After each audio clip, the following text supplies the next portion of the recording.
मैं हूँ मीर हसन और आप देख रहे हैं मेरा यूट्यूब चैनल कॉलेज नोट्स। और आज मैं आपके साथ शेयर करूंगा Calcutta university English honours 6 semesters paper DST 13। और DST 13 में जो है आपके दो नॉवल जो है इस बार इंक्लूड किया गया है। और दोनों ही नॉवल जो है पहली बार कैलकाटा यूनिवर्सिटी में ये सिलेबस में इसको शामिल किया गया, इंक्लूड किया गया है। जो पहला नॉवल है वो वेटिंग फॉर महात्मा है, जबकि दूसरा नॉवल जो है उसकी बॉन्ड का लिखा हुआ है वो है रूम ऑन द रूफ। तो वेटिंग फॉर महात्मा में मैं वीडियो बना चुका हूँ, मैंने पोस्ट किया है, आप देख सकते हैं। मैं उसको इसमें डाल दूंगा उसका लिंक, तो वहाँ उसमें इंपॉर्टेंट जो क्वेश्चन आ सकते हैं मैंने उसको एक वीडियो बनाया है।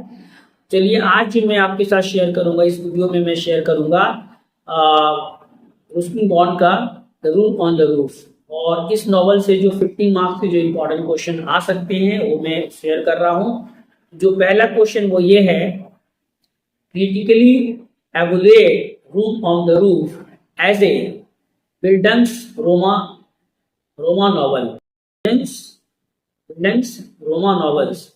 और ये जो है क्या टर्म है, ये आमतौर पर ऐसे नॉवल होते हैं बिल्डंग्स रोमा नॉवल जिसमें जो कैरेक्टर होता है उसको उसके चाइल्डहुड से लेकर उसके एडोलसेंट एज तक की पूरी जो कहानी बताई जाती है, उसके अप्स एंड डाउन्स के बारे में बताया जाता है।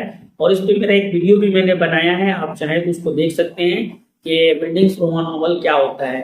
तो इससे रिलेटेड जो है ये पहला क्वेश्चन मैंने दिया है।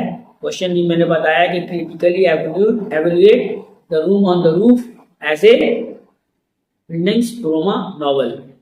जबकि हमारा दूसरा जो क्वेश्चन है इस नॉवल से वो ये है कि discuss room on the roof as a autobiographical novel. और इस नॉवल से जो हमारा तीसरा क्वेश्चन वो ये है, analyse the use of humour and pathos in the room on the roof. Okay, next question जो हमारा वो इम्पोर्टेंट, ये भी इम्पोर्टेंट क्वेश्चन, वो क्वेश्चन ये है, examine the theme of friendship. Theme of friendship पे आप जो है एक एनालाइज कीजिए, write a note on theme of friendship in the novel room of the roof. हमारा नेक्स्ट क्वेश्चन है वो ये है कि examine the character of mister Harrison. जो कैरेक्टर है रस्टी उसके अंकल थे, as a symbol of colonial rigidity and casual racism in the post-independence. Examine the character of Mr. Harrison as a symbol of colonial rigidity and casual racism in the post-independence India. और हमारा जो next question है इस novel से वो ये है कि the room on the roof is an adolescence novel discuss.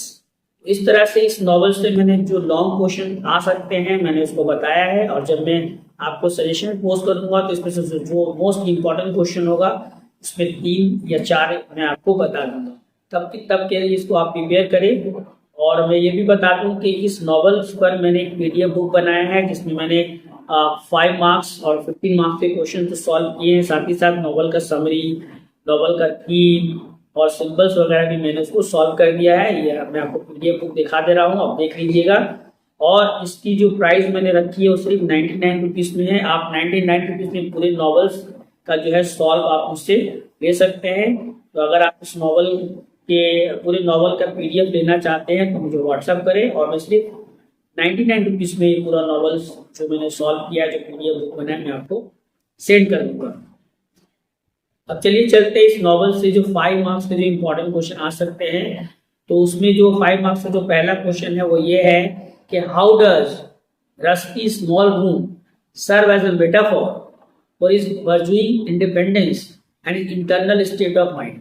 यानी पहले जो कैरेक्टर है रस्टी जो है वो अपने अंकल के घर में रहता था जहाँ उसको कन्फाइंड में थी, उसको बहुत सारे कोई इंडिपेंडेंस नहीं था। फिर वो अंकल के घर छोड़कर एक जगह जाता है और उसको एक रूम दिया जाता है। तो वो रूम जो छोटा सा रूम जो था वो क्या सिंबलाइज करता है स्टोरी में आपको बताना है। नेक्स्ट हमारा क्वेश्चन है, how does mister Harrison house, ये अंकल का जो हाउस था, contrast with the room on the roof. तो जो अंकल के घर में रहता था उस रूम, और जब वो अपना एक छोटा सा रूम में रहने लगा, रूम के ऊपर छोटा सा रूम मिला था, उसमें क्या कंपेयरिंग है, क्या कॉन्ट्रास्ट है, आपको एक्सप्लेन करना है। जबकि हमारा थर्ड क्वेश्चन ये है कि how does the character of mister Harrison, ये देखिए क्वेश्चन जो है 5 में और 15 में भी आ सकता है। How does the character of mister Harrison reflect colonial attitude in the novel Room on the Roof, और इसको और करके दिया सकता है कि in what ways Mr. Harrison symbolize colonial authority and ideology in the Room on the Roof। हमारा next question है how does Holi festival signify in the novel. Novel में होली फेस्टिवल किस चीज को सिग्निफाई करता है, सिंबलाइज करता है, आपको लिखना है। नेक्स्ट हमारा क्वेश्चन सिंबोलिज्म से ही है, what does bazaar symbolise in the novel room on the roof. अब पूरा नॉवल पढ़ेंगे तो आपको पता चलेगा बाजार एक इंपॉर्टेंट पॉइंट था जहाँ सारे ये रस्तियों और उसके और दूसरे दोस्तों मिले थे, तो बाजार जो है किस चीज को सिंबलाइज करता है। हमारा नेक्स्ट क्वेश्चन जो है वो है explore the bicycle as a symbol of freedom and physical exploration in the novel room on the roof. हमारा नेक्स्ट क्वेश्चन है वो ये how does Ruskin Bond use setting Dehra और देहरादून एज ए देहरादून कि देहरादून को एज ए सेटिंग किस तरह से इस नॉवल में बताया गया। नेक्स्ट हमारा क्वेश्चन है critically examine Mr Harrison attitude towards the bazaar in the novel room on the roof. और हमारा नेक्स्ट क्वेश्चन ये है 5 मार्क्स का, how does Meena death effect the Rusty emotional journey. इस तरह से मैंने रूम ऑन द रूफ के जो 5 मार्क्स और 15 मार्क्स के जो क्वेश्चंस एग्जाम में आ सकते हैं मैंने आपको बता दिया है, और जब मैं सजेशन पोस्ट करूंगा तो इससे जो मोस्ट इंपॉर्टेंट क्वेश्चन होगा मैं आपको बता दूंगा। साथ ही साथ मैंने जो पीडीएफ बुक बनाया है उस पीडीएफ बुक में जो मोस्ट इंपॉर्टेंट क्वेश्चन है मैंने उसको स्टार लगा दिया है, तो अगर आप उस पीडीएफ बुक्स को लेना चाहते हैं, इस नॉवल के सारे क्वेश्चन मैंने उसमें सॉल्व कर दिए हैं 5 मार्क्स और 15 मार्क्स। साथ ही साथ मैंने जो है थीम, उसकी समरी, सिंबल्स और इम्पोर्टेंस जो भी चीज़ें मैंने उस पर डाल दिया है। अगर आप इस बुक्स को परचेज करना चाहते हैं तो मुझे व्हाट्सअप करें और सिर्फ 99 रुपीज़ में यह बुक मैं आपको प्रोवाइड कर दूँगा। तो आप मेरे चैनल को लाइक करें, सब्सक्राइब करें, शेयर करें। मिलते हैं अपने नेक्स्ट वीडियो में। पढ़ाई का प्रेशर, टेंशन भरी रात में मीर सर है तुम्हारे साथ में। No more tension, no more fear, concepts समझो क्रिस्टल क्लियर। एग्जाम का डर अब दूर करो, मीर सर के साथ फुल स्कोर करो।